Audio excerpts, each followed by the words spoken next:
Want to get the gist of Matthew? Here's a hint. You can figure out a lot about this gospel just by looking at where it falls in the New Testament. I'll tell you why coming up.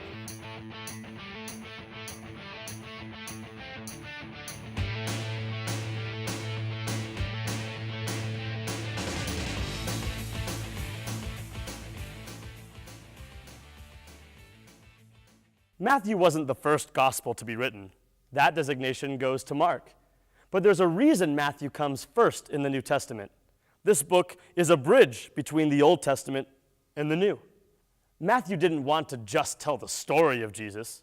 He wanted to tell the story of the promised Messiah, the story of the fulfillment of Old Testament prophecy. Prophecy is referenced over and over again in Matthew, and in all, there are over 60 references to the Old Testament in this book. The religious Jews of the first century wanted to know who this Jesus was that everyone was talking about. Think of Matthew as an answer to their questions, based upon both observation of Jesus and interpretation of Hebrew Scripture. And that brings us to the second reason that Matthew is such a good opening for the New Testament. More so than any other gospel, Matthew is about teaching. Yes, the writer of Matthew is focused on teaching his audience about Jesus, the man whose life fulfilled prophecy. But he's also focused on highlighting Jesus' teachings.